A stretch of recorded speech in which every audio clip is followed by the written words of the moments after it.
ದೇವರು ಪ್ರೀತಿಸುವ ಪ್ರೀತಿಯ ಬಿಗ್ ಜೆ ಟಿ ವಿ ಪ್ರಿಯ ವೀಕ್ಷಕರಿಗೆ ನಮ್ಮ ಕರ್ತನಾದ ಯೇಸು ಕ್ರಿಸ್ತನ ಹೆಸರಿನಲ್ಲಿ ನಿಮ್ಮನ್ನು ವಂದಿಸಿ ಪ್ರೀತಿಪೂರ್ವಕವಾಗಿ ಸ್ವಾಗತ ಬಯಸ್ತಿದ್ದೇವೆ. ಬನ್ನಿರಿ, ಇಂದು ನಾವು ಒಟ್ಟಾಗಿ ಯೋಬನ ಗ್ರಂಥದಿಂದ 13ನೇ ಅಧ್ಯಾಯವನ್ನು ಅಧ್ಯಯನ ಮಾಡಿಕೊಳ್ಳೋಣ.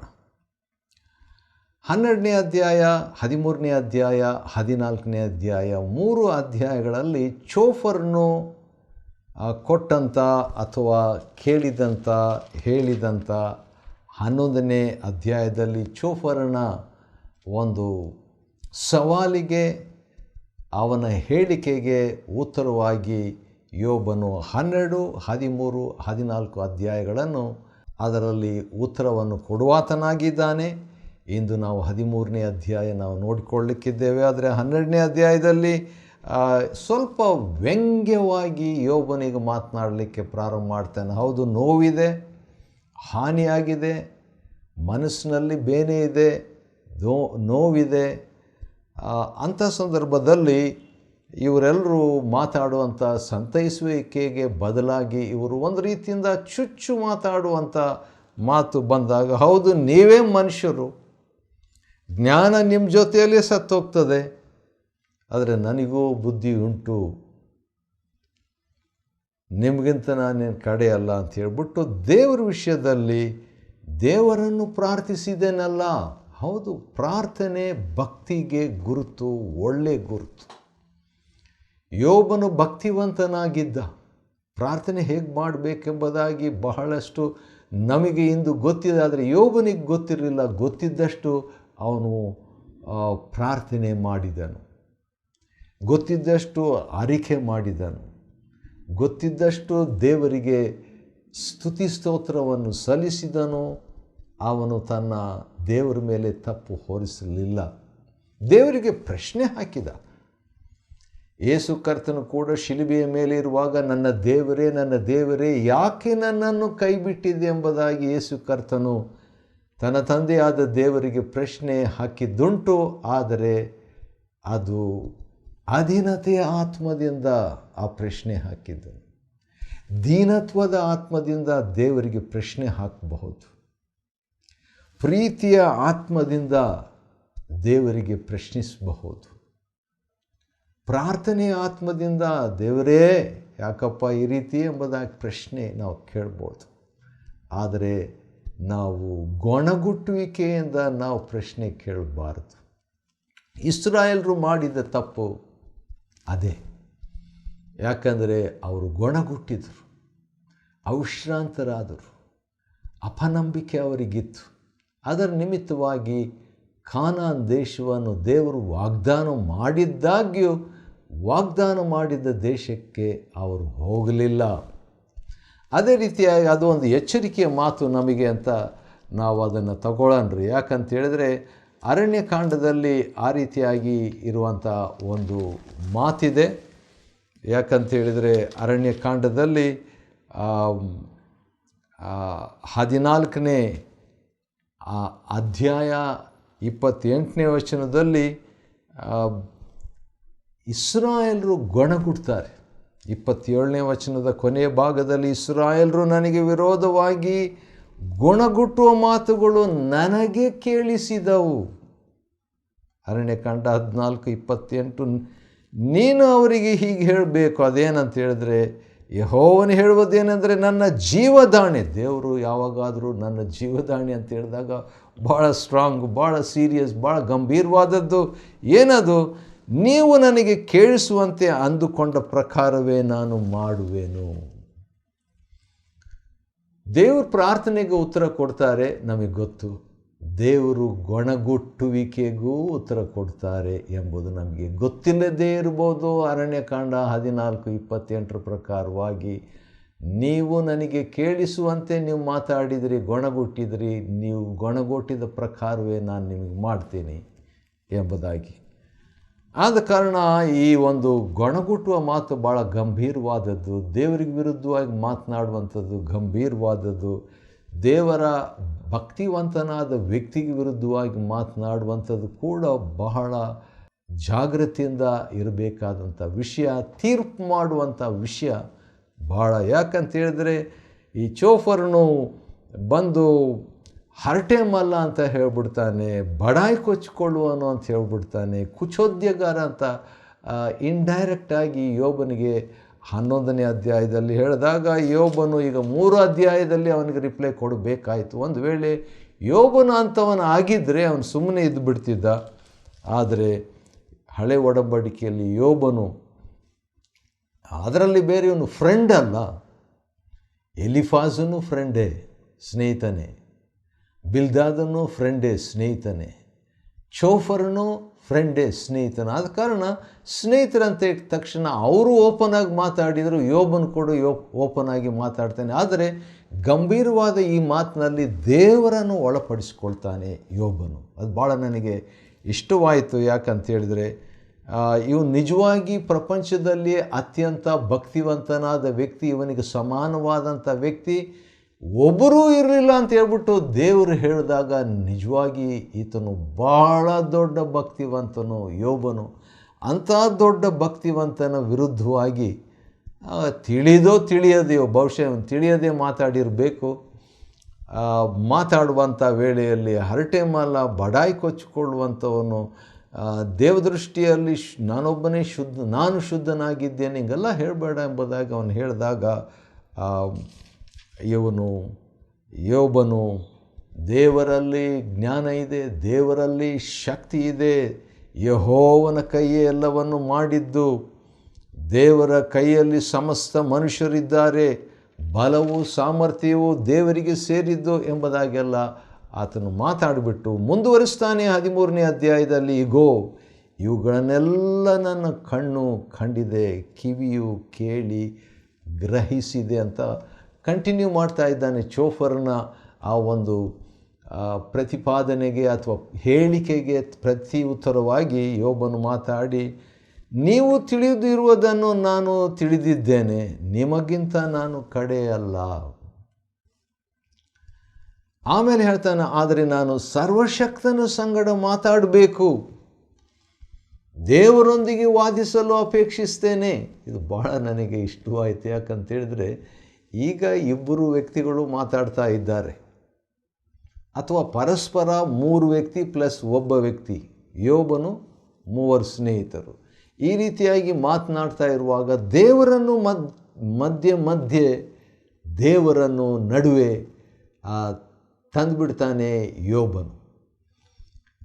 ನನ್ನ ಹತ್ರ ಮಾತಾಡು ಅಂತ 3 ಸ್ನೇಹಿತರು ನಮ್ಮ ಹತ್ರ ಮಾತಾಡಂತ ಕಾಯ್ತಾ ಇರುವಾಗ ನಾನು ಸರ್ವಶಕ್ತನ ಸಂಗಡ ಮಾತಾಡಬೇಕು, ದೇವ್ರ ಹತ್ರ ಮಾತಾಡಬೇಕು ನಾನು. ಇದನ್ನೆಲ್ಲ ದೇವರು ಕೇಳಿಸ್ಕೊಳ್ತಾ ಇದ್ದಾರೆ. ಕಡೆಗೆ ದೇವರು ಮಾತಾಡ್ತಾರೆ, ಅದೇ ಆಶ್ಚರ್ಯ. 38ನೇ ಅಧ್ಯಾಯಕ್ಕೆ ಬಂದಾಗ ಸ್ನೇಹಿತರು ಭಾಳ ಆಶ್ಚರ್ಯ. ಅದು ಬಂದಾಗ ನಾವು ನೋಡಿಕೊಳ್ಳಲಿಕ್ಕಿದ್ದೇವೆ. ಅದೇನಂತ ಹೇಳಿದರೆ 4ನೇ ಸ್ನೇಹಿತನು ಒಬ್ಬನಿರ್ತಾನೆ, ಯೋಬನ ಸ್ನೇಹಿತನು. 32ನೇ ಅಧ್ಯಾಯದಿಂದ 37ನೇ ಅಧ್ಯಾಯದವರೆಗೆ ಆ ಎಲಿಹು ಅನ್ನುವಂಥ 4ನೇ ಸ್ನೇಹಿತನಾದ ಯೋಬನ ಸ್ನೇಹಿತನು ಮಾತಾಡ್ತಾ ಇರುವಾಗ ಅವನ ಮಾತು ಇನ್ನೇನು ಮುಗಿಸಿದ್ನೋ ಏನೋ ಅಷ್ಟರೊಳಗೆ ದೇವರು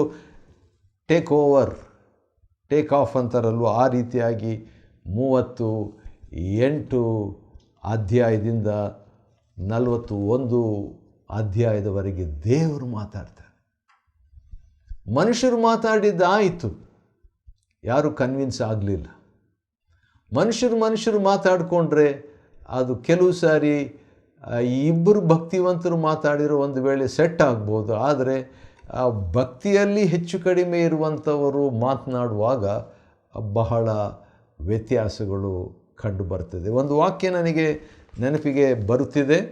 1 ಕೊರಿಂಥ 2:14, ಪ್ರಾಕೃತ ಮನುಷ್ಯನು ಅಂದರೆ ಲೌಕಿಕ ಮನುಷ್ಯ, ಇಹಲೋಕದ ಮನುಷ್ಯ, ಮಾನವೀಯವಾದಂಥ ಮನುಷ್ಯ, ಪ್ರಾಕೃತ ಮನುಷ್ಯನು ದೇವರಾತ್ಮನ ವಿಷಯಗಳನ್ನು ಬೇಡವೆನ್ನುತ್ತಾನೆ. ಅವನಲ್ಲಿ ರಿಜೆಕ್ಟ್ ಆಗುವಂಥ ಆತ್ಮ ಇದೆ, ಬೇಡ ಅನ್ನುವಂಥ ಸ್ವಭಾವ ಇದೆ. ದೇವರಾತ್ಮನ ವಿಷಯ ಮಾತಾಡಿದಾಗ ರಿಜೆಕ್ಟ್, ತಿರಸ್ಕಾರ, ನಿರಾಕರಣೆ ಅಂತ ಹೇಳ್ಬಿಟ್ಟು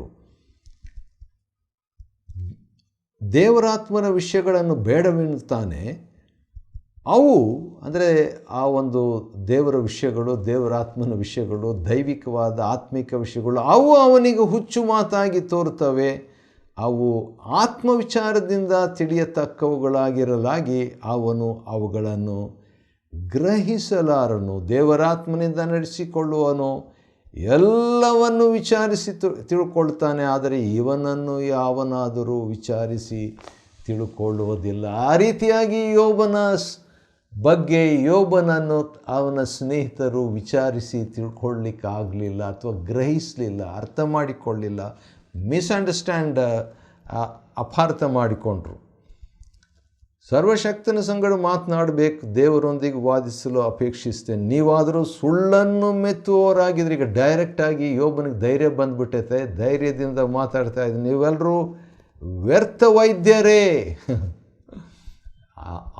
ಅವರು ಸ್ವಲ್ಪ ಸ್ಟ್ರಾಂಗ್ ಆಗಿ ಮಾತಾಡಿದರೆ, ಈಗ ಯೋಬನು ಕೂಡ ತನ್ನ ನೋವು ಬಿಟ್ಟು, ನೋಡ್ರಿ, ದೈಹಿಕವಾದ ನೋವನ್ನು ಯೋಬನು ಸಹಿಸ್ಕೊಂಡ ಹಾಗೆ ಕಾಣ್ತದಿಲ್ಲಿ. ಆದರೆ ಮಾನಸಿಕವಾದ ನೋವು, ಆತ್ಮಿಕವಾದ, ಅದರಲ್ಲಿ ತನ್ನ ದೇವ್ರ ಬಗ್ಗೆ, ತನ್ನ ಬಗ್ಗೆ ಹೇಳುವಾಗ, ತನ್ನ ಕ್ಯಾರೆಕ್ಟರ್ ಬಗ್ಗೆ, ತನ್ನ ಸ್ವಭಾವದ ಬಗ್ಗೆ ಹೇಳುವಾಗ ಯೋಬನಿಗೆ ಸುಮ್ಮನೆ ಇರಲಿಕ್ಕೆ ಆಗಲಿಲ್ಲ. ಯೋಬನು ಒಂದು ವೇಳೆ ಸುಮ್ಮನೆ ಇದ್ದು ಬಿಟ್ಟಿದ್ರೆ ಯೋಬನ ಗ್ರಂಥ ಕೇವಲ ಒಂದು 10 ಅಧ್ಯಾಯಗಳು ಅಷ್ಟೇ ಇರ್ತಿದ್ವಿ. ಆದರೆ 42 ಅಧ್ಯಾಯಗಳಿದೆ. ಯಾಕಂದರೆ ಯೋಬನು ಮಾತಾಡ್ತಾನೆ. ಯಾಕೆ ಯೋಬನು ಮಾತಾಡಿದನು? ಅದಕ್ಕೆ ಒಂದು ಕಾರಣ ನಾನು ಕೊಡಬಲ್ಲೆ. ಅದಕ್ಕೆ ಆಧಾರವಾಗಿ ಒಂದು ವಾಕ್ಯ ನಾನು ಕೊಡೋದಕ್ಕೆ ಇಷ್ಟಪಡ್ತೇನೆ. ಅದು 2ನೇ ಕೊರಿಂಥದವರಿಗೆ ಬರೆದ ಪತ್ರಿಕೆಯಲ್ಲಿರುವಂಥ ಒಂದು ವಾಕ್ಯ, 4ನೇ ಅಧ್ಯಾಯ 13ನೇ ವಚನ. 2 Corinthians chapter 4 verse 13. ನಂಬಿದೆನು, ಆದದರಿಂದ ಮಾತಾಡಿದೆನು. ನಂಬಿದೆನು, ಆದುದರಿಂದ ಮಾತಾಡಿದೆನು. ನಂಬದೇನೂ ಮಾತಾಡ್ಬೋದು, ಆದರೆ ಸ್ಟಫ್ ಇರಲ್ಲ. ನಂಬದೇ ಮಾತಾಡ್ಬೋದು, ಆದರೆ ಅದು ಹುರುಳಿಲ್ಲದ್ದು, ಅದರಲ್ಲಿ ವ್ಯರ್ಥವಾದದ್ದು, ಆತ್ಮಿಕತ್ವವು ಅದರಲ್ಲಿರಲ್ಲ. ಆದರೆ ಯೋಬನು ನಂಬಿದವನಾಗಿದ್ದನು ದೇವರನ್ನು, ಆದ ಕಾರಣ ಮಾತಾಡ್ತಾ ಇದ್ದಾನೆ. ಸರಿ, ದೇವರ ಪಕ್ಷವಾಗಿ 7ನೇ ವಚನ, ಅನ್ಯಾಯವನ್ನು ನುಡಿಯುವಿರೋ? ಅವರು ಪ್ರಶ್ನೆ ಹಾಕಿದರೆ ಈಗ ಯೋಬನು ಪ್ರಶ್ನೆ ಹಾಕ್ತಿದ್ದಾನೆ ಅವರಿಗೆ. ಆತನಿಗೋಸ್ಕರ ಮೋಸದ ಮಾತುಗಳನ್ನು ಆಡುವಿರೋ? ಆತನಿಗೆ ಮುಖದಾಕ್ಷಿಣ್ಯವನ್ನು ತೋರಿಸುವಿರೋ? ದೇವರಿಗಾಗಿ ವಾದಿಸುವಿರಾ?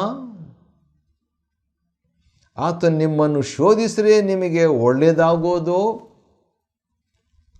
ಆತನನ್ನು ಮೋಸಗೊಳಿಸುವಿರೋ? ಆತ ನಿಮ್ಮನ್ನು ಖಂಡಿಸುವನು. ಆತನ ಶ್ರೇಷ್ಠತೆಯು ನಿಮ್ಮನ್ನು ಹೆದರಿಸುವುದಿಲ್ಲವೋ? ಭಯಭಕ್ತಿ ಉಳ್ಳವನು ಯೋಬನು. ಆದ ಕಾರಣ ನಿಮ್ಗೆ ಭಯ ಇಲ್ವಾ? ದೇವರ ಭಯ ಇಲ್ವಾ? ನಿಮಗೆ ಹೆದರಿಕೆ ಇಲ್ವಾ?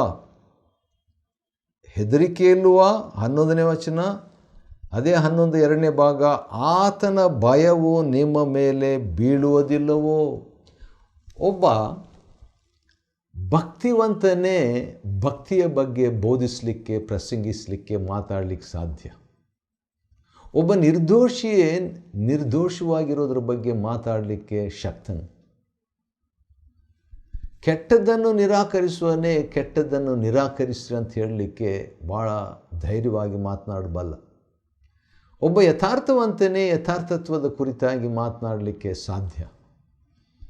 ಅದೇ ರೀತಿಯಾಗಿ ಭಯಭಕ್ತಿ ಉಳ್ಳವನಾದ ಯೋಬನು ಈಗ ಆ 3 ಸ್ನೇಹಿತರನ್ನು ಉದ್ದೇಶಿಸಿ ಮಾತನಾಡುವಾಗ, ಆತನ ಶ್ರೇಷ್ಠತೆಯು ನಿಮ್ಮಲ್ಲಿ ಹೆದರಿಸುವುದಿಲ್ಲವೋ? ಆತನ ಭಯವು ನಿಮ್ಮ ಮೇಲೆ ಬೀಳುವುದಿಲ್ಲವೋ ಎಂಬುದಾಗಿ ಒಳ್ಳೆ ಸ್ಟ್ರಾಂಗ್ ಡೋಸ್ ಕೊಡ್ತಾ ಇದ್ದಾನೆ. ಆ ರೀತಿಯಾಗಿ ಮಾತಾಡುವಾಗ 13ನೇ ವಚನದಲ್ಲಿ 13 ಯೋಬ 13 ನನಗೇನಾದರೂ ಆಗಲಿ ನಾನಂತೂ ಮಾತಾಡ್ತೀನಿ, ನಾನಂತೂ ಹೇಳುವಂಥದ್ದನ್ನು ಹೇಳ್ತೀನಿ ಎಂಬುದಾಗಿ ಹೇಳಿಬಿಟ್ಟು ಒಂದು ದೊಡ್ಡ ಹೇಳಿಕೆಯನ್ನು ಹೇಳ್ತಾನ್ರಿ.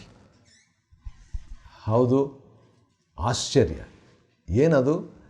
ಯೋಬನ ಗ್ರಂಥ 13ನೇ ಅಧ್ಯಾಯದ 15ನೇ ವಚನದಲ್ಲಿ, ಆಹಾ, ಆತನು ನನ್ನನ್ನು ಕೊಲ್ಲುವನು, ಅದಕ್ಕಾಗಿ ಕಾದಿರುತ್ತೇನೆ. ಆದರೂ ನನ್ನ ನಡತೆಯ ಒಳ್ಳೆತನವನ್ನು ಆತನ ಮುಂದೆ ಸ್ಥಾಪಿಸುವನು. ಆಂಗ್ಲ ಭಾಷೆಯಲ್ಲಿ ಅಥವಾ ಇನ್ನೊಂದು ಭಾಷಾಂತರದಲ್ಲಿ ಆತನನ್ನು ಕೊಂದುಬಿಟ್ಟರೂ ನಾನು ಆತನಿಗಾಗಿ ಕಾದಿರುವೆನು, ಆತನ ಮೇಲೆ ಭರವಸೆವಿಡುವೆನು ಎಂಬುದಾಗಿ ಹೇಳ್ತಾನೆ. ಭ್ರಷ್ಟನಾತನ ಮುಂದೆ ಬರುವುದಿಲ್ಲ ಎಂಬುದಾಗಿ ಹೇಳಿಬಿಟ್ಟು ನನ್ನ ಮಾತುಗಳನ್ನು ಚೆನ್ನಾಗಿ ಕೇಳ್ರಿ. ಆನಂತರ ಒಂದು ಧೈರ್ಯ ಬಂದುಬಿಟ್ಟು ಯೋಬನು ಈ ಮಾತು 18ನೇ ವಚನದಲ್ಲಿ, ನಾನು ನೀತಿವಂತನೆಂಬುದಾಗಿ ನಿರ್ಣಯವಾಗುವುದೆಂದು ನನಗೆ ಗೊತ್ತೇ ಇದೆ. ವಾವ್! ಹಳೆ ಒಡಂಬಡಿಕೆ ಯೋಬನಿಗೆ ಇಂಥ ಒಂದು ಧೈರ್ಯದ ಹೇಳಿಕೆ ಅರಿಕೆ ಇತ್ತು. ನಾನು ಆ ರೀತಿಯಾಗಿ ಹೇಳಲಿಕ್ಕೆ ಆಗಲ್ಲ, ನನಗೆ ಆ ರೀತಿ ಹೇಳಬೇಕಂತ ನನಗೆ ಆಶೆ ಇದೆ.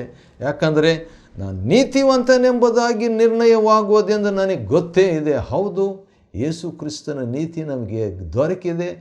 ಆದುದರಿಂದ ಇವತ್ತು ರೋಮ 5:1 ಪ್ರಕಾರವಾಗಿ ನಾವು ಹೇಳಲಿಕ್ಕೆ ಸಾಧ್ಯ. ಆದರೆ ಇದು ಯಾವುದು ಗೊತ್ತಿರದೆ ಆ ರೀತಿಯಾಗಿ ನೀತಿವಂತರೆಂದು ನಿರ್ಣಯಿಸುವ ಅನುಭವ ಯೋಬನಿಗೆ ಇತ್ತಲ್ಲ.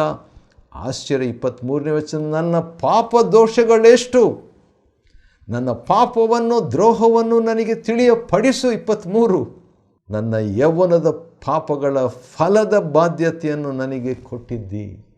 ಈಗ ಪಾಪದ ವಿಷಯಕ್ಕೆ ಬಂದಾಗ ಭಾಳ ಜನರು ನಡುಗ್ಬಿಡ್ತಾರೆ, ಹೆದರು ಬಿಡ್ತಾರೆ, ಬಲಹೀನರಾಗ್ಬಿಡ್ತಾರೆ, ಹೆಚ್ಚು ಮಾತಾಡಲಿಕ್ಕೆ ಆಗೋದಿಲ್ಲ. ಆದರೆ ಯೋಬನು ಧೈರ್ಯವಾಗಿ, ಯಾಕಂತ ಹೇಳಿದ್ರೆ ನೀನು ಪಾಪ ಮಾಡಿರ್ಬೋದು, ಏನೋ ತಪ್ಪು ಆಗಿದೆ, ನಿನ್ನ ಮಕ್ಕಳು ತಪ್ಪು ಮಾಡಿರ್ಬೋದು, ಪಾಪ ಆ ರೀತಿಯಾಗೆಲ್ಲ ಇವರು ಮಾತನಾಡುವಾಗ ಯೋಬನು ಈಗ ದೇವರ ಮುಂದೆ ನಾನು ನೀತಿವಂತನಂತ ನಿರ್ಣಯಿಸಲ್ಪಡ್ತೇನೆ, ನನ್ನ ಪಾಪ ದೋಷಗಳೆಷ್ಟು, ನನ್ನ ಪಾಪವನ್ನು ದ್ರೋಹವನ್ನು ನನಗೆ ತಿಳಿಯಪಡಿಸು ದೇವರೇ ಎಂಬುದಾಗಿ ಧೈರ್ಯವಾಗಿ ಮಾತಾಡ್ತಿದ್ದಾನೆ. ಯಾಕಂದರೆ ದೇವರು ಪಾಪಗಳನ್ನು ಕ್ಷಮಿಸುವವನು ಅಂತ ಇವನಿಗೆ ಗೊತ್ತು. ಆದರೆ ಬಹಳಷ್ಟು ಡೀಟೇಲ್ ಪ್ರಕಟಣೆ ಅವನಿಗೆ ಗೊತ್ತಿರಲಿಲ್ಲ. ಆದರೂ ಕೂಡ ಅದರ ವಿಷಯದಲ್ಲಿ ಅವನಿಗೆ ಗೊತ್ತಿತ್ತು. ಆದ ಕಾರಣ ಧೈರ್ಯವಾಗಿ ಯೋಬನು ಶೋಫರನ ಮುಂದೆ ಮತ್ತು ಎಲಿಫಜನ ಮುಂದೆ ಮತ್ತು ಬಿಲ್ದಾದನ ಮುಂದೆ ಮತ್ತು ದೇವರ ಮುಂದೆ ಈ ರೀತಿಯಾಗಿ ಮಾತನಾಡ್ತಾನೆ ರೀ. ಆದರೆ ಇನ್ನೂ ಮಾತು ನಿಲ್ಲಿಸಲಿಲ್ಲ, ಇನ್ನೂ ಮಾತಾಡ್ತಾನೆ. ಮುಂದೆ ಏನು ಮಾತಾಡಿದ ಎಂಬುದಾಗಿ ನೋಡೋಣ. ಭಾಳ ಇಂಟ್ರೆಸ್ಟಿಂಗ್ ಆಗಿರುವಂಥ ವಿಷಯವನ್ನು ಯೋಬನು ಹೇಳ್ತಾನೆ. ಯೋಬನ ಗ್ರಂಥ 13ನೇ ಅಧ್ಯಾಯವನ್ನು ಅಧ್ಯಯನ ಮಾಡಿಕೊಳ್ಳುವಂತೆ ದೇವರು ಕೊಟ್ಟ ಕೃಪೆಗಾಗಿ ಆತನಿಗೆ ಸ್ತೋತ್ರವಾಗಲಿ. ದೇವರು ನಿಮ್ಮನ್ನು ಆಶೀರ್ವದಿಸಲಿ.